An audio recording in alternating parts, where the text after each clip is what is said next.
guys, it's Tommy here and welcome to a brand new Liverpool transfer news video, and we will have some major updates on Romeo Lavia and what Liverpool's plans are for the transfer window. But we have to talk about the owners, FSG, because the lack of transfers for the past month have been very concerning. Of course, we should judge Liverpool at the end of the transfer window, but to go into the new season, to go into the Chelsea game with no proper defensive midfielder fit and available, or the only one who is still in the squad coming back from injury is an 18-year-old kid with less than half a season of Premier League experience, is nothing short of unacceptable. But we have been here before. We have been going into a season with 3 centre-back options, and when the January window arrived and we had all of 3 of our centre-backs injured, we signed on the last day of the transfer window in January 2 not so good options. One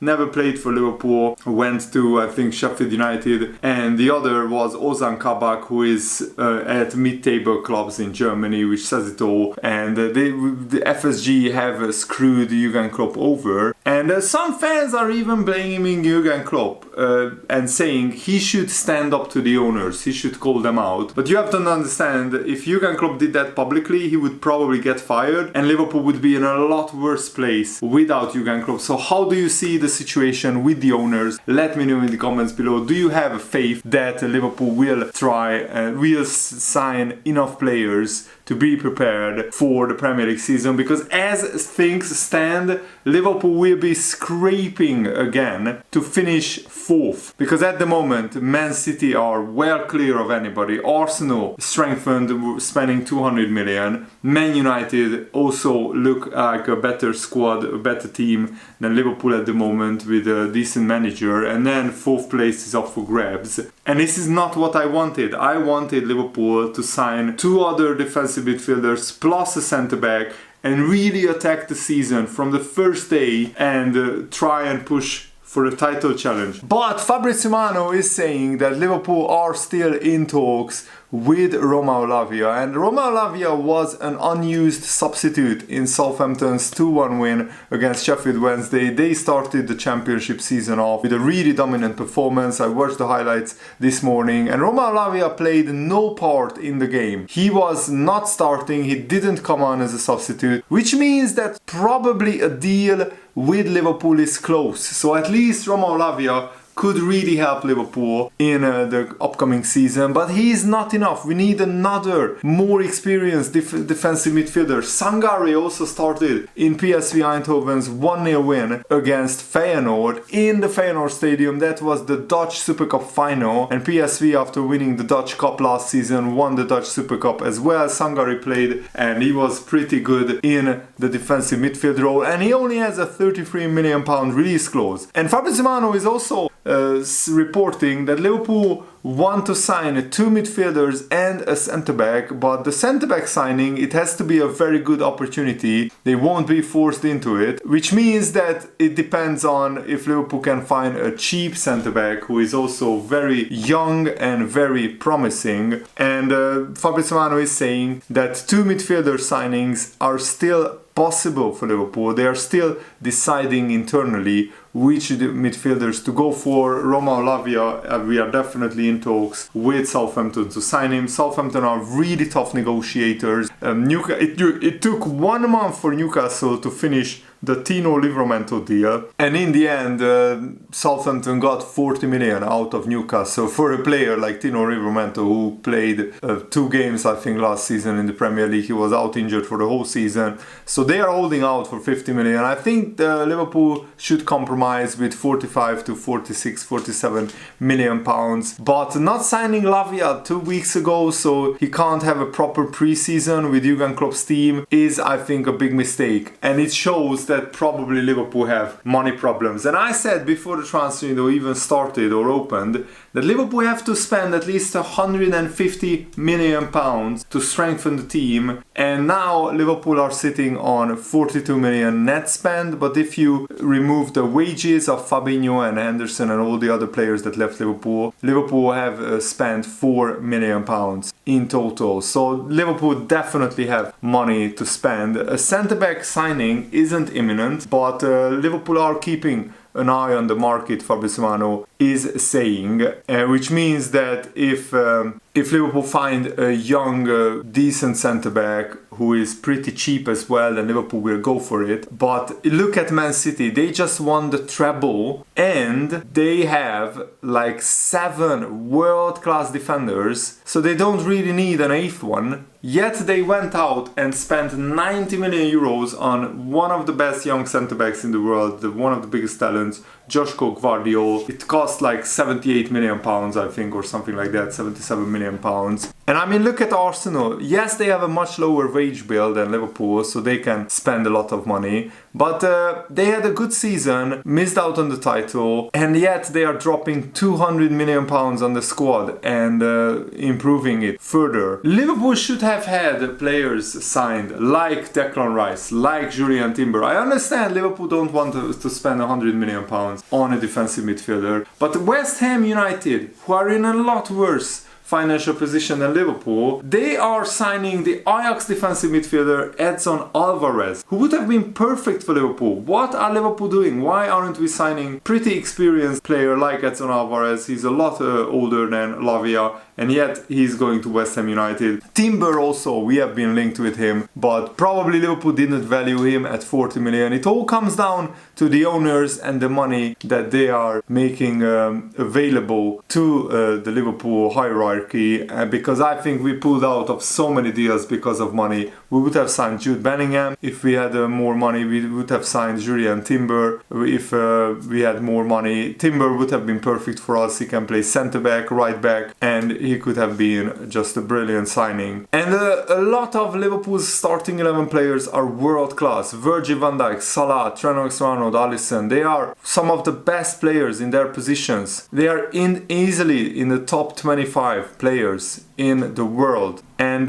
Liverpool owners, FSG, have not completely wasted, but they wasted their talent with not supporting these players with more quality players. I'm convinced that Jurgen Klopp would have won at least 4 more trophies with a little bit more investment. If we signed big players after winning the Champions League or after winning the title, we would have won a lot more. Jurgen Klopp missed out on 2 Premier League titles by 1 point to a cheating financial fair play dodging Manchester City side, facing 115 charges of the Premier League breaching financial fair play rules. We have to be honest about that. Liverpool should have been 3 times Premier League champions. Liverpool also should have won the Champions League at least twice, because we were better than Real Madrid in the Champions League final 2 years ago, or last year, sorry. And Liverpool with a little bit better investment maybe would have won more trophies. But the fact that the Liverpool owners are just happy for Liverpool to generate a lot of money, and they don't have probably real ambition to win trophies and titles, is really annoying to me. That Arsenal, who were like 30 points behind Liverpool 2 seasons ago, now they are 20 points ahead of Liverpool and they are strengthening the team further. And we don't want to look back on these Jurgen Klopp years as being a waste. Because if Jurgen Klopp doesn't win the Premier League again or the Champions League again, with 1 Premier League trophy, with 1 Champions League trophy, yes, we will look back at Jurgen Klopp era as an absolutely legendary era with a legendary manager. But imagine if we had just a little bit more ambitious owners. We are not asking, Liverpool fans are not asking for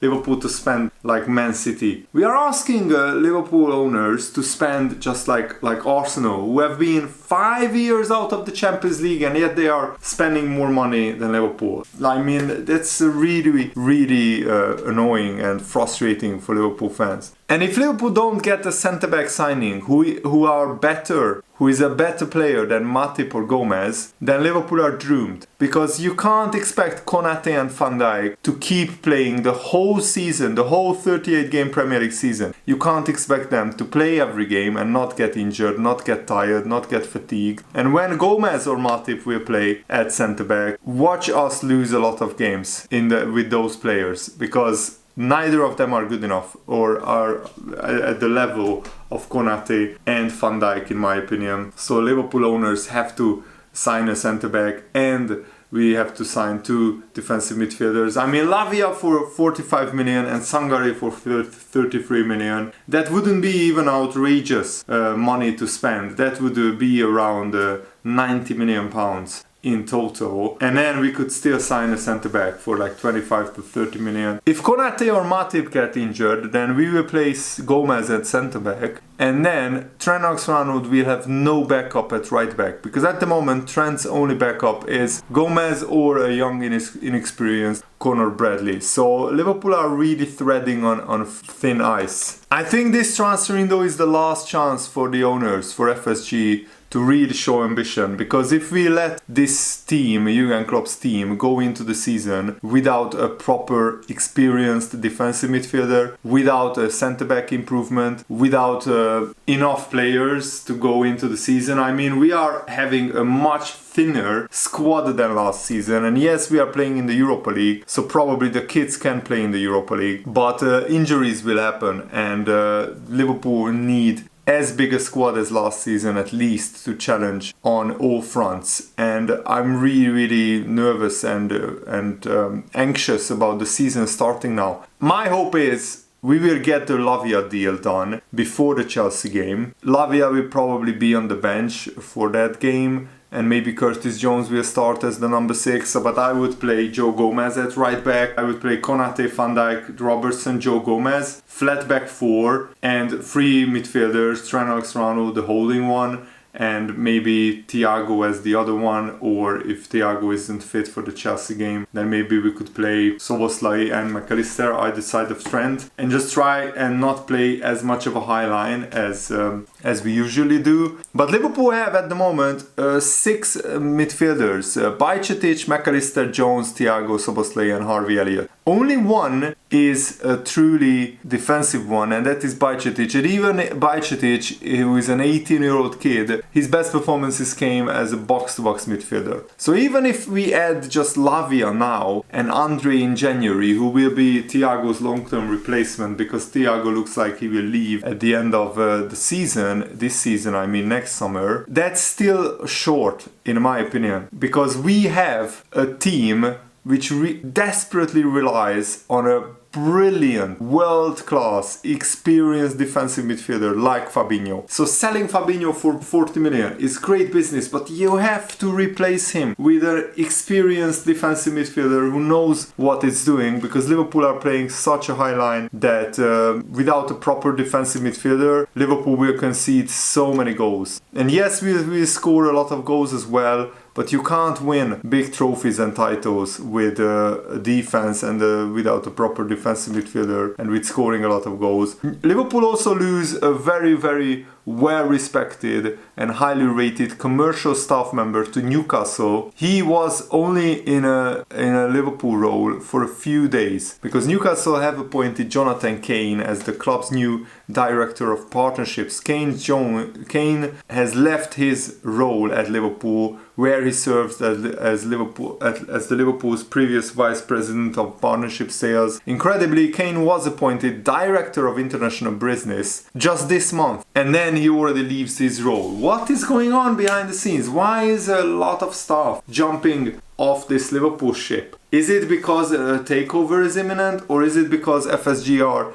incompetent and many people are just leaving a sinking ship? We are not sure, but a Liverpool fan gathered this information that in the last 1.5 years, Liverpool has lost 2 sporting directors, a club doctor, and the directors in international business, and the data analyst. So they have also appointed a director of football on a 3-month contract, Jörg Schmatke, and they have slashed wages in the last month or so, but that is all very worrying. What is going on behind the scenes? How is the club run? Liverpool was one of the most well-run club in the Premier League for the past like 5 years, but in the last 1.5 years things have been changing behind the scenes, and that is really, really worrying. And previously the theory was that this is in preparation for a major investment into Liverpool or a huge takeover. Maybe some people were convinced that Liverpool were going to get new owners, and maybe that's why they were leaving. But those investment and takeover rumors have died down. They have stalled.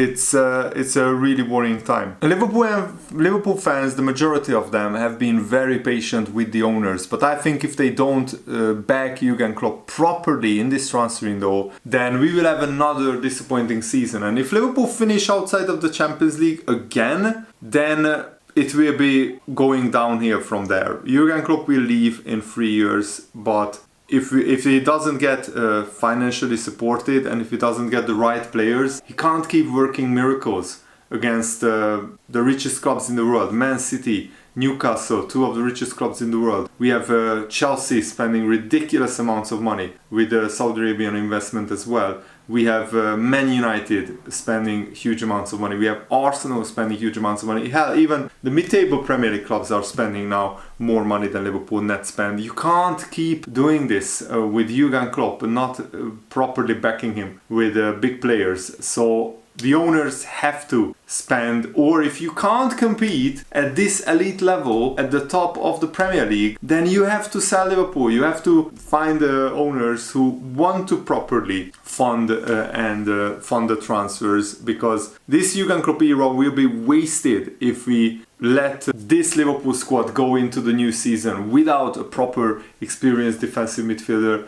without new centre-back who is better than Matip or Gomez. Let me know how do you see this in the comments below. Thanks for watching, guys. Have a nice day. See you later. Goodbye.